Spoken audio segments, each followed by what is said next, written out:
All right. So I'm Michelle Reyes with Marion Audubon, and I'm excited for tonight's program because there are so many great places around for us to bird, but I think that few of us really bird one place consistently enough to fully connect with it. Heather has chosen an urban patch that's near her, and she documented a staggering 180 plus species. She's been able to attract more birds to the area and also raise awareness in her community. Heather Wolf works as a web designer for the Cornell Lab of Ornithology and is the author of Birding at the Bridge, In Search of Every Bird on the Brooklyn Waterfront. She is also a talented photographer whose work can be found on brooklynbridgebirds.com and Instagram. Heather, welcome. Thanks so much, Michelle. And hello, Marion Audubon. I'm excited to be here. And I've heard you've had some great birding the past few days. I'm very jealous. We've had a little bit of that up here as well, and some really heavy migration days. So I'm going to go ahead and share my screen here and my sound. Okay, that's shared. And if anyone can't see it, say something, or Michelle, let me know, but I think you can see it. So yeah, I'm a patch birder. I bird Brooklyn Bridge Park, as Michelle mentioned. So tonight, I'm excited to be sharing my experience with you and how patch birding can make a difference. And I love to start all of my talks here with this quote from Thoreau: "Lead such a life as the children that chase butterflies in the meadow." Of course, I add "and birds," because to me, this kind of sums up what patch birding and birding in general is like. A lot of times as adults, many of us lose the curiosity and excitement that we had as kids when we saw a beautiful butterfly, but birding brings us back into that awesome excitement and wonder that we felt as kids. So I love that about birding, and especially about patch birding, because even on days when there may not be many birds, there are things you notice there as if you were a child, like cool insects, cool plants, and things like that. So tonight I'm going to be touching on 3 general themes of patch birding. I'm going to take you on a tour through my patch, Brooklyn Bridge Park, on my urban patch birding adventure. I'm also going to talk about how having a patch can build your birding skills. Surprisingly, even with common birds, you can build your birding skills. And also, what are some of the positive impacts on the community and conservation that patch birding can have. So let's go ahead and get started. I did start birding in Florida, actually. I had lived in Brooklyn, but then I moved down to Pensacola, Florida. And I didn't really know what a patch was. And let me just define what patch birding is, because sometimes, people aren't sure what that is. It's a place you bird regularly, several times a week, that's usually close to where you live, and you watch birds there. And the great thing about a patch is you can go out for 15 minutes, 5 minutes, an hour, 2 hours, because it's close to home. So you basically get a lot of birding in throughout the week, and you get to know it really well. So before I even knew what a patch was, I had a patch when I started birding. This was my condo complex, villas on the Gulf in Pensacola. And this is an aerial view. So on the bottom is the beach. That's the Gulf, that's Gulf facing beach.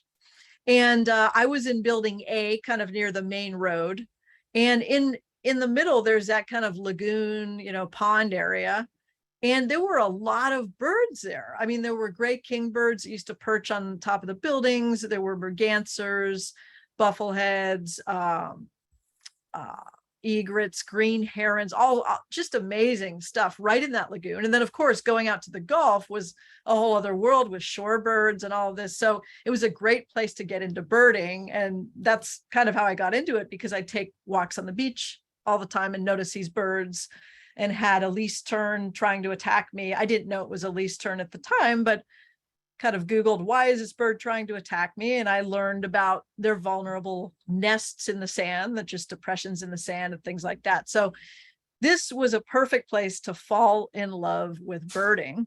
And my favorite bird these days, and has been for a long time, is the white-throated sparrow. And I did first see this bird down in Florida, but I didn't hear its beautiful song until I came up here to back to Brooklyn. But I love hearing this. And white-throated sparrows are they're coming back. So the past couple of weeks they've been arriving to New York. Maybe you have some down where you are as well. So let's just remind ourselves how beautiful this is. Maybe one more. And I'll just never forget seeing that bird. I was in an oleander bush in the parking lot of Villas on the Gulf, and I thought it was a rare bird. I'm like, it's got yellow and it looks so different. And I'll never forget that experience. It was really, really neat. And these days, this is my patch, Brooklyn Bridge Park. I can see it. I can't see the bridge from my window. I'm a little further south. I'm about a mile south of the Brooklyn Bridge, but I'm a block from where the south end of the park starts. And this is a beautiful fall scene of this park. And as you can imagine, it has other views of a lot of landmarks in New York City that I'm going to show you pictures of.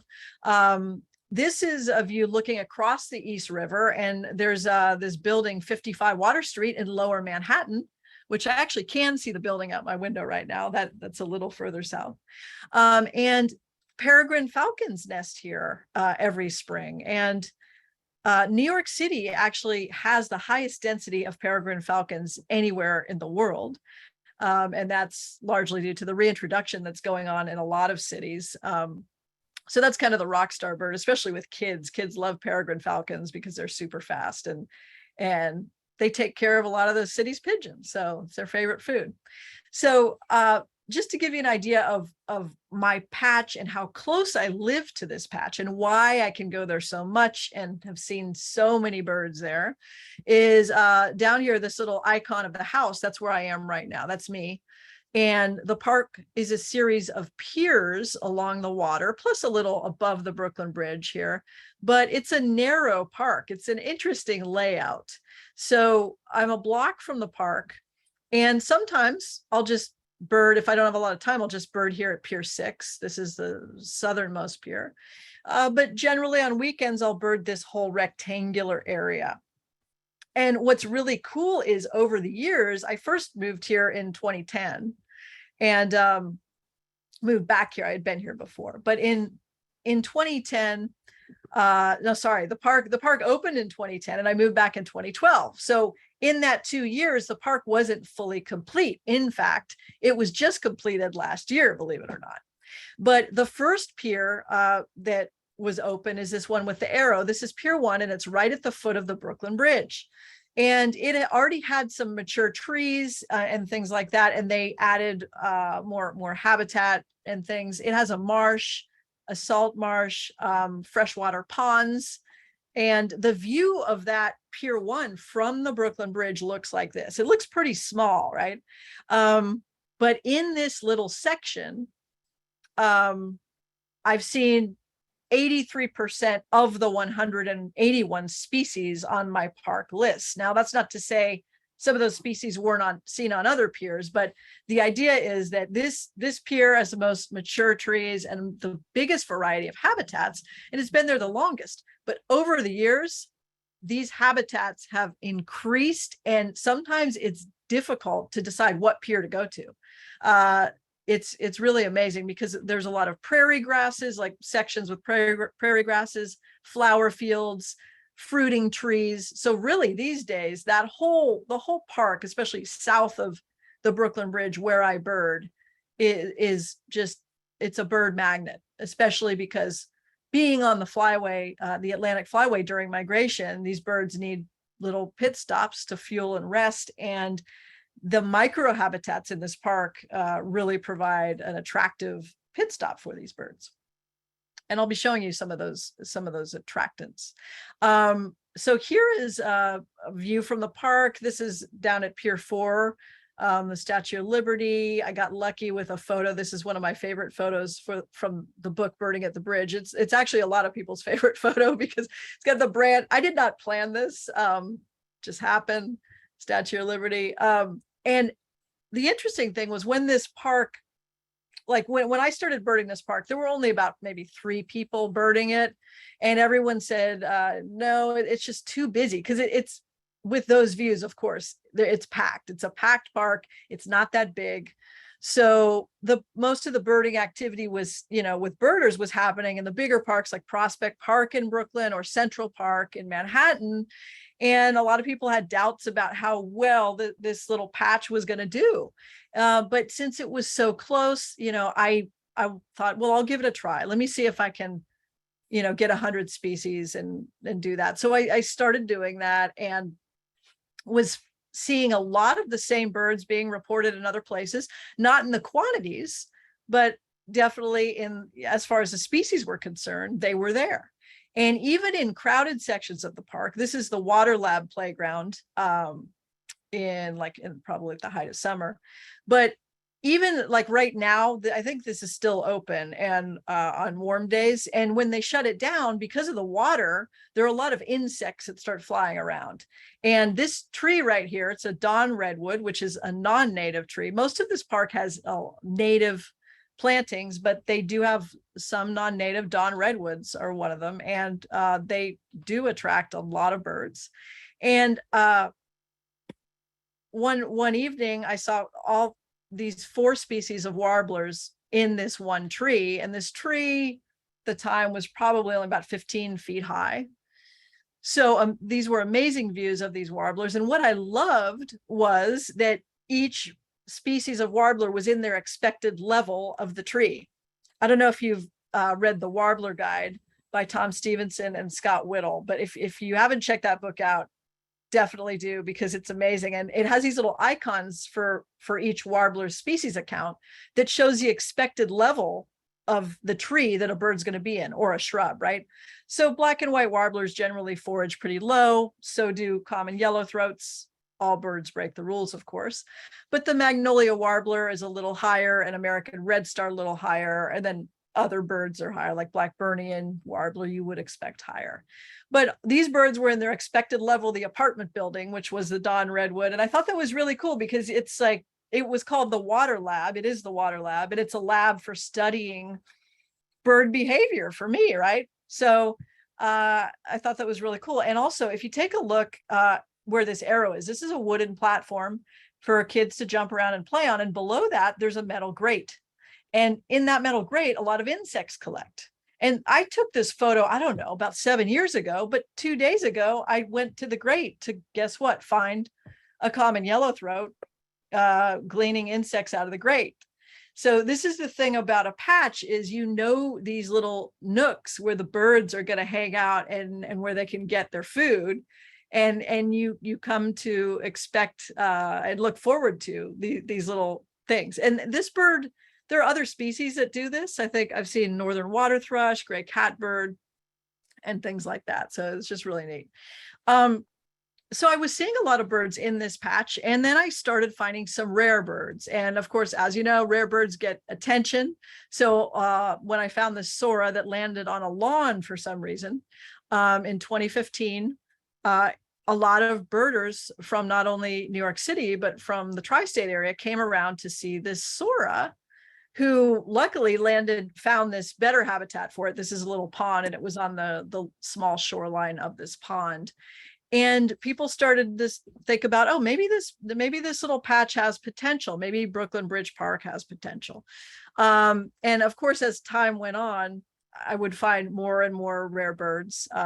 Let's see, I've seen lark sparrow, clay-colored sparrow, things like that. And this is what I call the dark forest. So this is a path that overlooks that little pond that I just showed you. So when you're in here, it feels like you're not in the city. And this is summer, late fall, early fall. So when you've got the canopy here, so you have a lot of migrating birds just on this little path. You've got ovenbirds, northern water thrush edging out onto the path. You just have to look ahead right now during the day. So it's really good. It's a really good place. And that's Pier 1. So over the years, I mentioned there have been some habitat additions. One of the first ones was on the complete other end of that patch, which was closer to my house, which is Pier 6.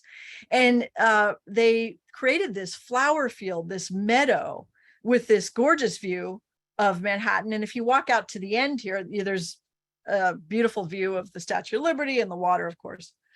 But this place has been, not only is it beautiful with the flowers, but it's been a magnet for rare sparrows, for flycatchers, warblers, all sorts of things. And what I love about the new habitats that pop up in some of these parks is the plantings are low. The trees that surround the perimeter were brought in. They're not very tall, so you get amazing views of birds. So one of the birds, the Lincoln sparrow, is definitely attracted to this flower field. Every spring and fall, we get Lincoln sparrows. These are the aster flowers that are surrounding it. So yeah, beautiful scenes, low scenes. When we had the pine siskin eruption a few years ago, they descended on the flower field and were eating from the seed heads. It was really neat to see. And the other thing about a patch is, what I love is, I never thought I would have an interest in so many trees and flowers that I do these days. But it seems like my favorite flower changes all the time. It used to be sweet bay magnolia, but these days it's pink turtlehead, because it just looks so interesting. And especially because I saw a yellow warbler eating from it in that flower field. And that was pretty cool.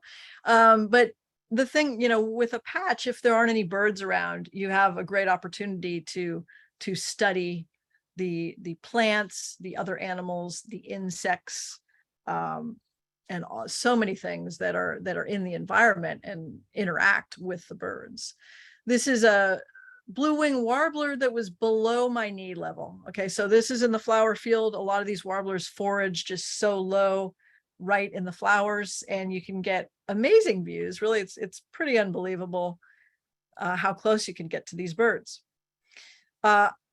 The next habitat addition after that flower field was this Pier 3, and it's just this big lawn. It's got a great perimeter though, with all sorts of trees, native trees, sweet bay magnolias, hawthorns, oaks, things like that. And there's all sorts of, they have like logs that they have placed around the lawn on the perimeter. And the great thing about these little urban habitats, when any puddle forms, you get lots of birds. Even on the sidewalk or parking lots, as you know, when puddles form, birds take advantage of these. So this is one of my favorite shots of a white-throated sparrow, kind of looking like he's on a water slide, but just taking a bath on some water that pooled up in a log. And that was on Pier 3. Now, before Pier 3 opened, before that big lawn was there with the perimeter, and they were getting ready to get all this habitat in place, they had, of course, a problem with Canada geese. So the park tried to deter the Canada geese from pulling up all the grass and doing whatever they were going to do on the lawn with fake coyotes. They tried to deter them with fake coyotes, but as you can tell, it did not work. And they even tried, in the back left there's a 3D, like a plastic fake coyote, and then 2 cardboard coyotes. And these Brant did not care. So it was really funny. I was duped the first time I saw one of these coyotes. I thought, I was so excited. I thought we had a coyote out there, but we did not. But it definitely provided some entertainment for me to see that. So the thing that I never anticipated, I wanted to see birds. I was so excited to see birds, and I didn't know what that was going to bring. I was still new to birding when I was birding Brooklyn Bridge Park at first. But as you bird a place more often, you have these bittersweet experiences, these days of joy and seeing all these birds and amazing observations. And then other things that happen, like say birds that are victims of window strikes at the skyscrapers that are in the park, or feral cats, attacking birds, just any of these things. Or even just birds being disturbed by something happening in the patch. So I never really thought of myself as an activist, or I was kind of really didn't speak up too much about, maybe I was shy about saying how I felt with these types of things, but having a patch made me more vocal about it and made me really care about the welfare of the birds and make that a priority. And one of my things I remember in fall 2019, this rare Nelson sparrow showed up on that Pier 3 lawn. And on these lawns in Brooklyn Bridge Park have signs that are they're hard to see, but they say no dogs on lawns. So you get a lot of dogs running around the lawns. And when this Lincoln sparrow was here, me and several others were watching it, and there were people bringing their dogs on the lawn, and I'd run over and say, no, there's a rare bird here. There are signs, they're hard to see, but this bird is stopping over during migration and it's feeding here. And it was amazing how receptive people were to the fact that there was a rare bird here, and they immediately took their dog off the lawn and took off. So I thought that was a really cool result, and making it about the birds made it much easier rather than just saying, no dogs on the lawn, making it about the birds really helped this Nelson sparrow along during its migration journey. When you have a patch too, you get very attached to it, and you'll notice, especially in an urban patch, well, really any patch, that things change. Some of the habitat gets removed, some construction happens, they put up buildings. And so that's part of the bittersweet part of it. They were going to put in a marina here in between Pier 4 and 5. And this was an area where during the winter, we'd get all sorts of diving ducks, red-breasted mergansers, buffleheads, even had a rare tundra swan show up there. So when I heard there was a marina coming in, I was a little worried, thought it would affect the habitat. And this young mockingbird seemed to have been worried too. Now, but it turns out when they put it in, it probably took a while, maybe a year, and it did diminish the number of mergansers for sure. Mergansers were not coming around as much. Did see a tundra swan, but the buffleheads were still there, not as many. But the cool thing about this change was that it turned out to become one of the biggest gull roosts in all of Brooklyn. So this is a video, and right above that, that's the Brooklyn Queens Expressway. So it gives you a perspective on how close this park is to, the freeway basically right there. It's a very narrow park. And during the dead of winter, there's about 4,000 ring-billed gulls on these marina platforms. So sometimes, and what's cool is the sports fields that are adjacent that you can't see, they have lights on, so you can see the gulls at night. You can bring a scope out there, and sometimes they take off en masse and go to another marina platform. But there are rare gulls that show up here, so you can go gulling here. I found a black-headed gull. Others have found Iceland gull, Bonapartes. So it's a great winter birding thing. So some of these things that seem like they're gonna affect the patch, they do, but sometimes they affect them in a more interesting and positive way. This Pier 5 was one of the last habitats to be developed, very small. I didn't really have a lot of hopes for it. I rarely went up to this little path up here. I called it the secret path. But these prairie grasses on either side, well, on the left and near the back, this is switchgrass. It's a native grass. And it didn't seem as promising as little blue stem, which I'd seen attract chipping sparrows, lark sparrows, clay-colored sparrows, things like that. But I started just walking on this path to see what would happen. And my friend Bob and I, every Sunday we'd bird, and we saw something fly by that was a bright yellow greenish, but we had to go to brunch. And I said, okay, well, I'm going to come back after brunch. And when I came back after brunch, it turned out to be a painted bunning, which after it was there 2 months. So and after looking at it a lot, we figured it was a juvenile male because it was starting to show a little bit of bluish hues and things. So probably not a female, it was probably a juvenile male. And as you can imagine, this was pretty exciting for the local birders. So we had a lot of people coming by, trying to get photos of this bird that would hide in the switchgrass quite a bit. So it was, here almost 2 months. And then it also moved over to Pier 3, which I showed you with the big lawn and the coyotes, because at the foot of Pier 3, there is a bunch of switchgrass as well. So it would kind of, I guess when it got tired of the photographers and all the rock star attention, it would go over to Pier 4. So we had 2 places to look for it, but it was pretty easy to find when you knew, went to one of those 2 places. And somehow it wound up getting on the news. I didn't know this was going to happen. If I had known, I would have had them choose a better photo. They chose my blurriest photo. I think I put this on Twitter or something. But yeah, so the painted bunting was a rock star in the patch. And what's so great about when you find rare birds, as you know, is it just kind of raises awareness in the city about people. Oh, wow, we have a rare bird here. We have a rare bird in Brooklyn Bridge Park, right near downtown. And it gets people thinking about things. People start to care about window strikes and conservation, and get excited about joining bird walks and getting involved. I meet so many people that say, oh yeah, I started birding because of the painted bunting, or I started birding because of the Mandarin duck in Central Park. And it doesn't matter that the Mandarin duck in Central Park was an escapee. What matters is that a lot of people got inspired to get into birding and care about birds through that Mandarin duck. I didn't go see the Mandarin duck, but I do go to Central Park quite a bit. Yeah, so that's pretty cool. So other birds that have shown up in my patch, and that you get such great views of in a patch like Brooklyn Bridge Park, are Blackburnian warbler. That was my 166 bird species for the park. And it showed up in these sparse trees that aren't very high, that's Lower Manhattan in the background. You would never think. And it was actually in the lower branches. I couldn't believe it. You never know what you're going to see. I mentioned clay-colored sparrow, which showed up on a sow thistle weed, non-native. This was during the pandemic, and the gardeners were on furlough and they weren't weeding. So this bird loved this thistle for some reason. And so that's Brooklyn Bridge Park, and you could see all how the habitats have evolved over the years, and it's just become better and better. And as you can imagine, a lot of people are birding it now. We probably have 15 to 20 regular birders. So that means I get to sleep in more. I get notified when there's something out there.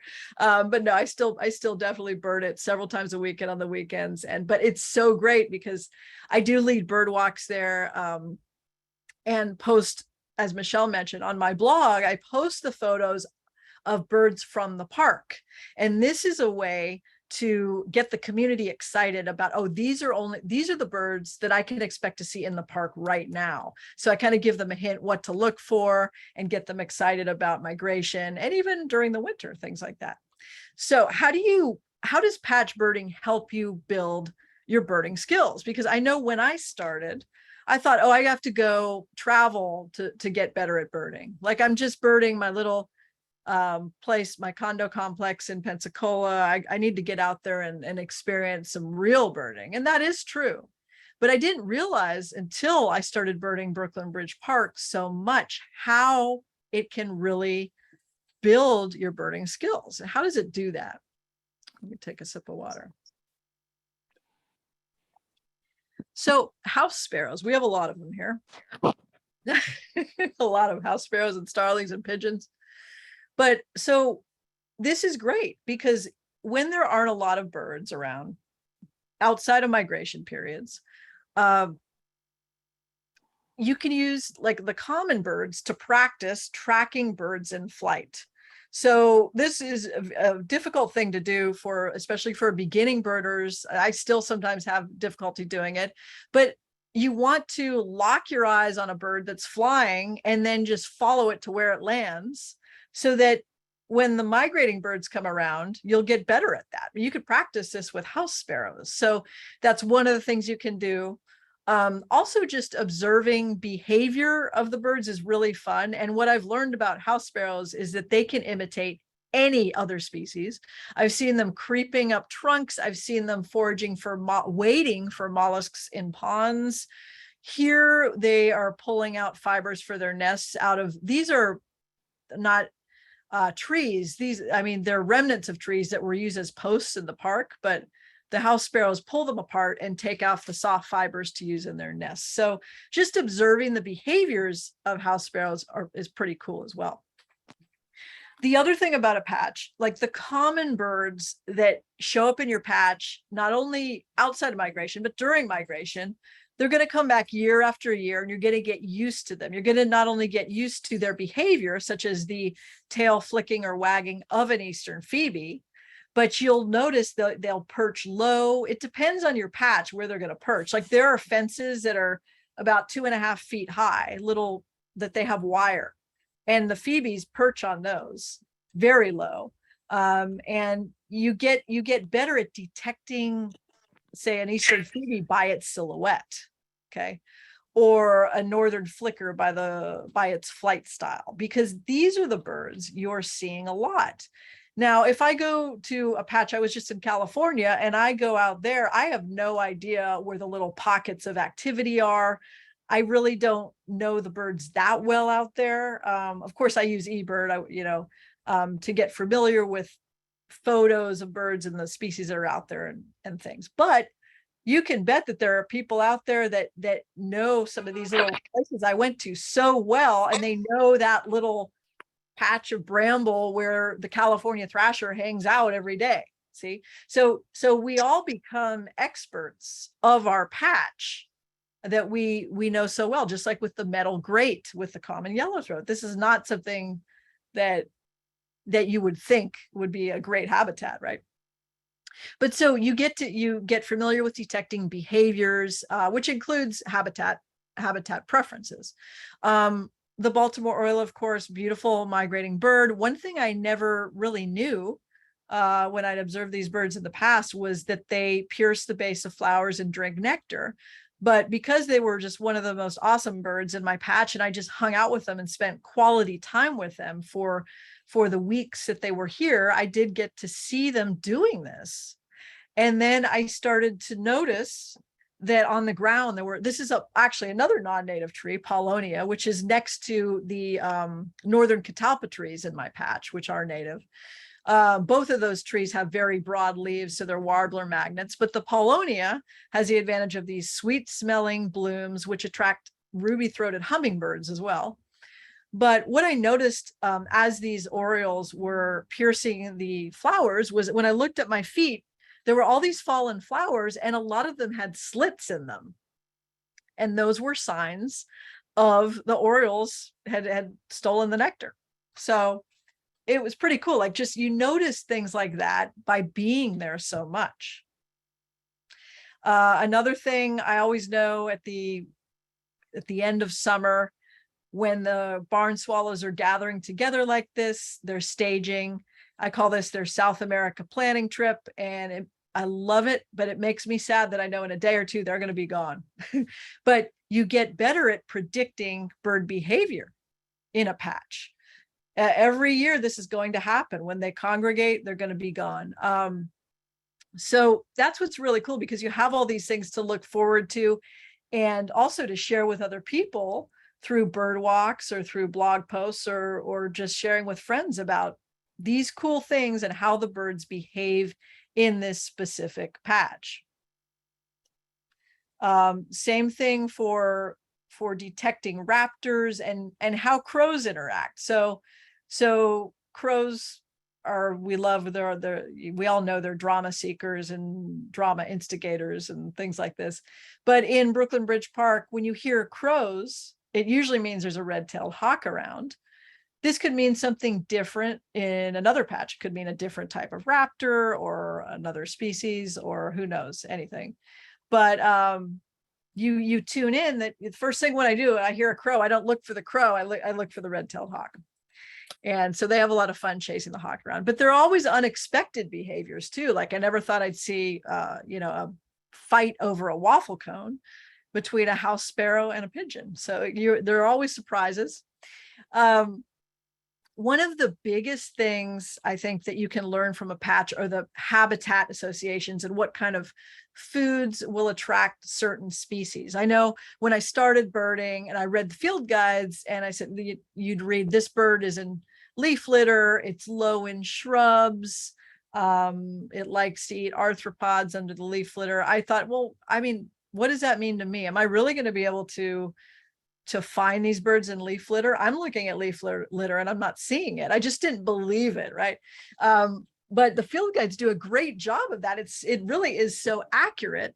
But until you're in a patch and really witnessing these things and knowing that they're consistent, do you really get in tune with the habitat association? So I love it. On my bird walks during migration, we'll stand someplace and I'll just say, okay, let's just wait here a few minutes. We're going to stare at the leaf litter.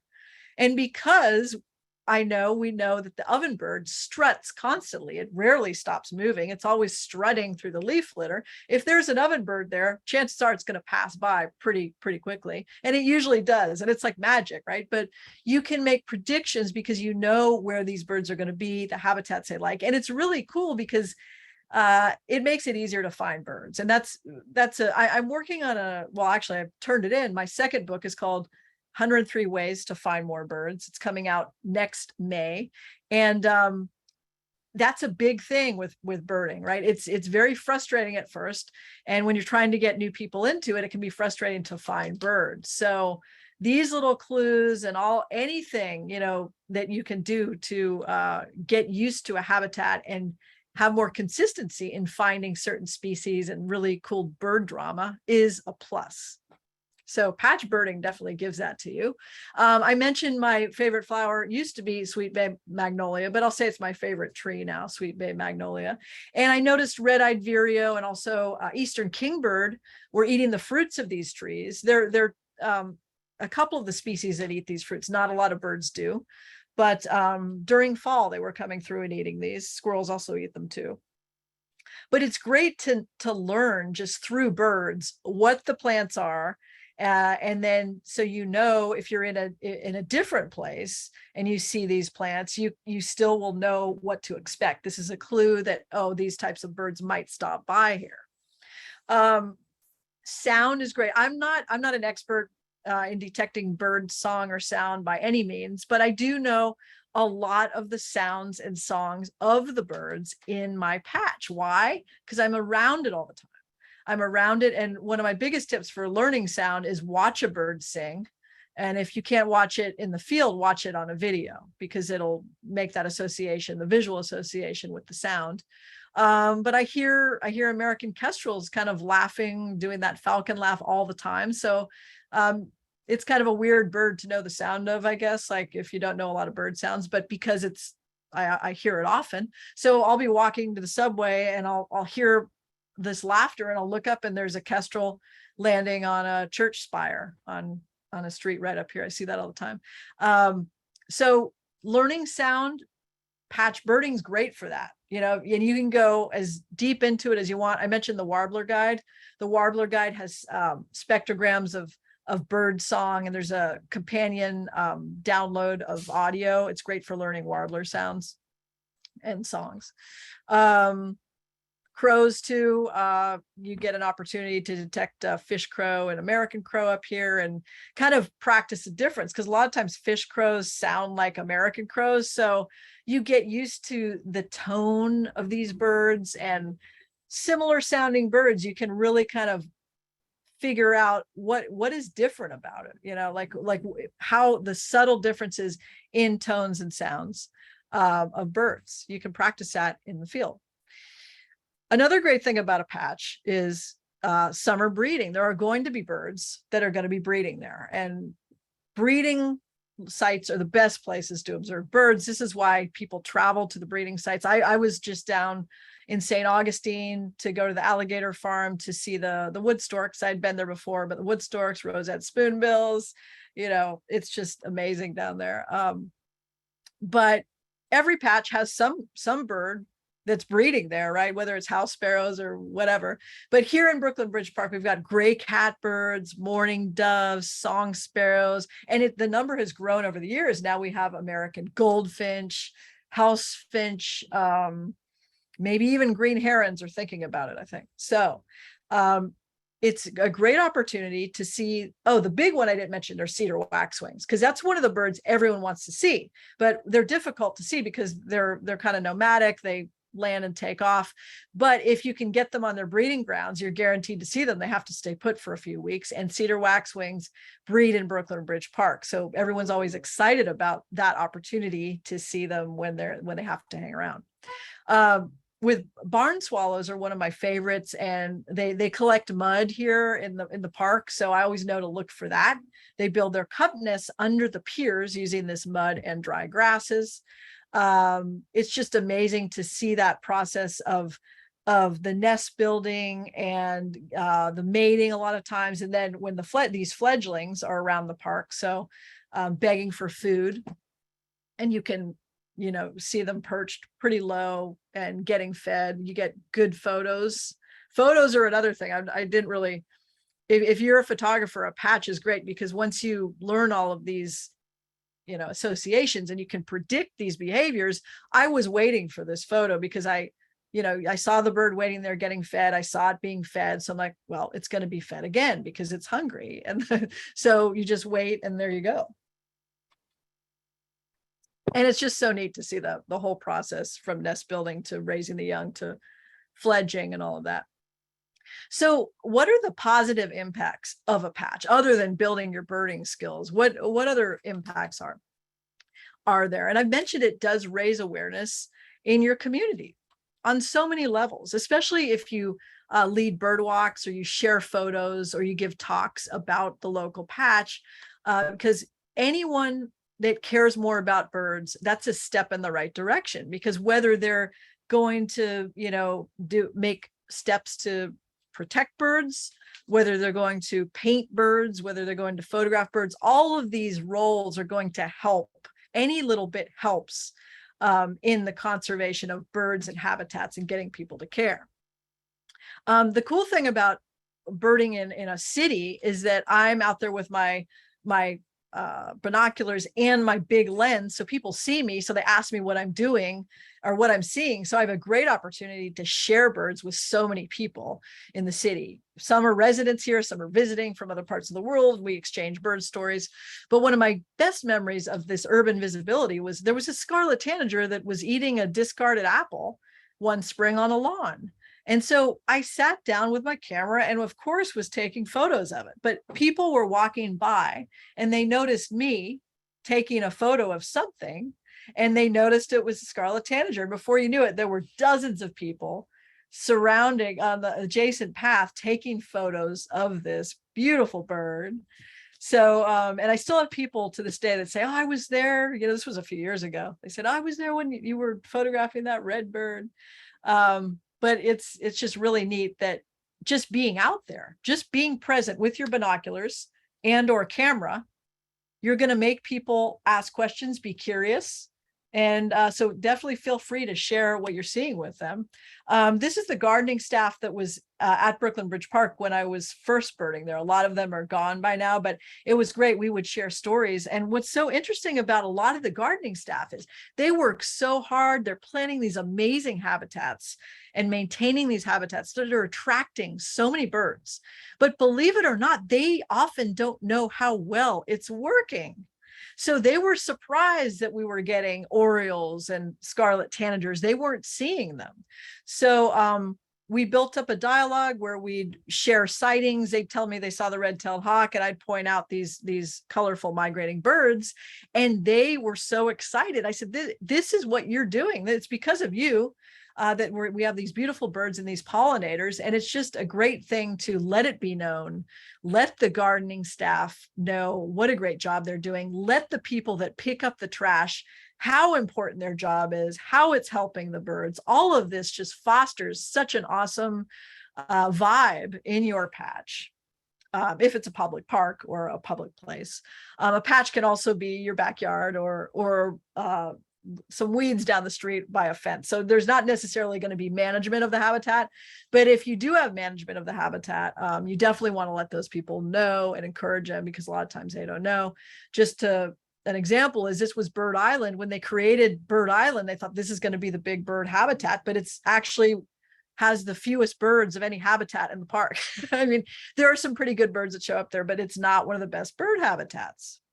But as a when you're doing like, communications and you say, oh, Bird Island, and you say that to the community, they might go check out Bird Island and think there are going to be a lot of birds there. So it's good to let them know that, the staff know that Bird Island is not that birdy.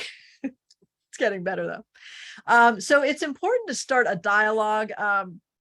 The head horticulturist recently left. Her name's Rebecca McMacken. She went to study up at Harvard, I think in an ecology program, but she had been there for 10 years. And I started a dialogue with her and told her about this bayberry bush and that how it attracted yellow rump warblers, because they could digest these berries during the winter and feed on them. So it meant they could hang out during the winter, like most warblers cannot do that because they're only eating insects. So she took that to heart. And when they opened Pier 3, they planted bayberry everywhere. And a couple of winters ago, we had 24 yellow rump warblers hanging out here and surviving all winter long in New York City. A lot of parks in the city don't have bayberry. This is the little blue stem I was mentioning to you. This attracts a lot of sparrows, chipping sparrows. And Rebecca put something in place where I would do a walkthrough with one of the gardeners every migration season and tell them what habitats the bird were using, and to kind of inform the grass cutting, because they didn't want to cut the grass and affect any birds nesting or any birds using this for cover and or feeding on the seeds. So definitely I developed a dialogue, and that now it took a while, but the park kind of consults me before they cut any grass or before they're doing any drastic things. And if I notice something out in the patch, construction, like they were doing construction under the piers when the barn swallows were nesting there. So I contacted operations. I said, it's illegal to destroy birds' nests. Here's the Migratory Bird Treaty Act, and what can we do about this? And they actually surveyed the locations before they started doing that. And like I said before, I never was like this. I never was vocal about these types of things, but having a patch made me care more that I did it. So, and I continue to do this. And a lot of birders are doing this. So the other great thing about patch birding that is important for the community to know is that you don't have to go on field trips. You don't have to have a lot of money to go to Columbia. Or you don't have to spend a whole weekend birding. I mean, we all love to do this. Of course, I love to go on birding trips, but it's important to communicate too that you can find birds right outside your door. Especially during migration. And with the help of eBirds, you can see what birds are in your area at any given time of year. So I love that patch birding communicates that. And of course, you're not going to see a southern emerald toucanet, in Brooklyn Bridge Park. I saw this in Columbia, I think, but we all love our bird trips. But I also love coming back to the patch. Anytime I go away during the winter, when I come back to the snow, it's always feeling so good to be back in the patch with the resident birds during the winter, even those house sparrows and pigeons and all that. The other thing about patch birding is it fills in data gaps through citizen science. If you're birding an underbirded location, it's important to get some species documented there. So I got approached by Landscape Architecture Foundation, who had designed they were doing a study on the design of Brooklyn Bridge Park to see how well the habitats were attracting birds. And they wanted my data, not only my eBird data, but also they wanted to know what trees, berries, fruits, seeds the birds were eating, where they were nesting, all of these things. So definitely make it be known if you're documenting species in the area, that you're willing to contribute that data to help in these types of studies and habitat preservation and maintenance and all of these things, because all of these things can have a snowball effect. The more you do this, the more you reach out, the more you share, the community takes notice, you get it in the newspaper. And really, you never know what you're going to see in your patch. There's always a surprise. I never thought I would ever see a seahorse in my patch. I was taking a photo of a laughing gull, and it had something in its mouth. I didn't know what, but when I looked at my photos, it was this seahorse. It had it in its mouth after this photo, I guess I took, but it turned out to be a really good photo. A harbor seal showed up, really pretty far inland for Brooklyn Bridge Park. Insects are just amazing. This tiny, tiny candy striped leafhopper was shown to me by one of the gardeners. This was too spice bush swallowtail caterpillar and hummingbird clearwing moth. But really the most exciting thing to me in a patch is seeing these everyday common species doing crazy things, like a pigeon stretching into the form of a turkey, or in the snow, the crows come by and go clamming. Got a picture of them eating the clams. Or a little bit more sadly, when all the water's frozen, what the birds do to get water. Like a catbird was licking fresh water off a banister. A little better, sweeter picture is eating the pollen of hibiscus, or a yellow rump warbler eating aphids. And just like a northern mockingbird that I see every day, but it kind of looks like a roadrunner or something here. So you see these birds in different poses. And this is a video of downy woodpeckers. I've only seen this once. I didn't know they did this. This is some kind of a territorial, they're staking out their territory or something. So they stop and then they start doing all this movement, and then they stay still and then move again here.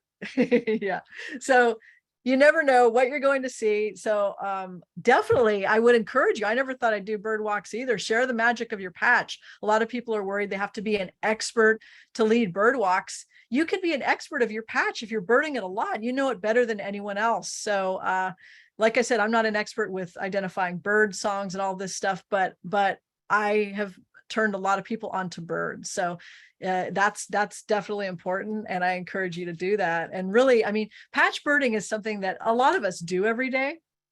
And once we know what it feels like to be the child in the meadow, it's going to make you want to go back there again and again. And not only are we experiencing the magic, but we're raising awareness in our communities, and we're prompting other people to ask questions and care about birds.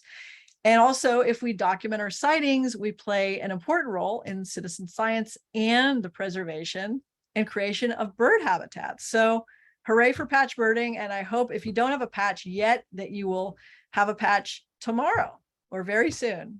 So let's go on to questions. I'm going to look in the chat. I'm going to stop share right now and take a look in chat. So I don't see any questions yet. So go ahead and feel free to share questions, or if you have anything you want to say in the chat, and I'll read it out loud and answer it. Try to answer it. You are so welcome, Tammy. Thanks. Yes, if anybody comes up to Brooklyn, definitely drop me a line and we'll try to make it happen and go birding in the patch. So I'm at brooklynbridgebirds.com. brooklynbridgebirds.com has my email address there, so you can contact me. Here's a question.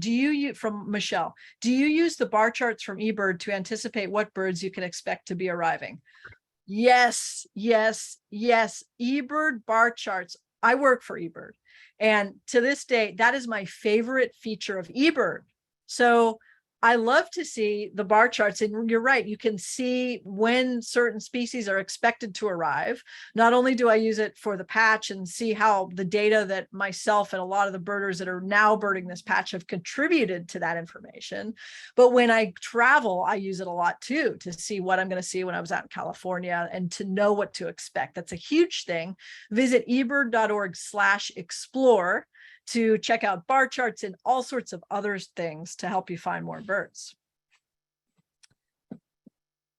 Any other questions?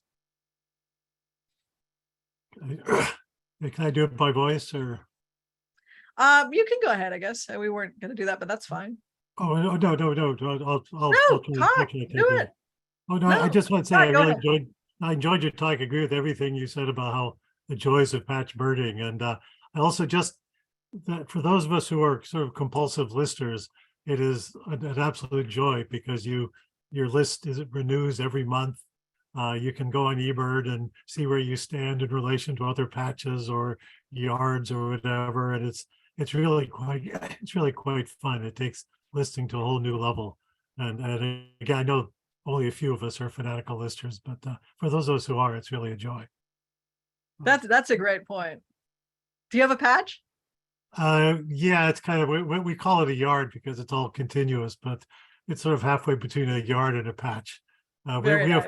We have some of the best yards in the country here in Marion County, and so Oh, I would imagine. I don't I know gotta if check. Valerie's on, I don't see Valerie here, but yeah, she's got a phenomenal yard too, so. Very And cool. also, just another comment, it's amazing how similar the magnolia, your observations of magnolias are, we have those in our yards, the same birds, Oh, yeah? using the same species of tree. It's This- amazing. You mean the species or the plant, the tree? I think it's the same species of plant, yeah, and the same. Oh, yeah, I the know vireos they're and- amazing. Yeah, they really Yeah. attract birds. Yeah, Yeah, cool. Well, thank you so much for having me, and happy birding to everyone. Happy fall migration, and let me know when you're up this way. Shall I turn it over to you, Michelle? Yes. Oh, when does your next book there was one question. When does your next book come out? May 2023. Thanks for asking. And this is the book that my first book about the first 134 birds of Brooklyn Bridge Park with photos birding at the bridge. So you can get this where books are sold. Awesome. And on to Michelle. All right. Thank you so much, Heather. I know that you've inspired me, and I'm sure a lot of other people to go out and pick a patch and start birding regularly.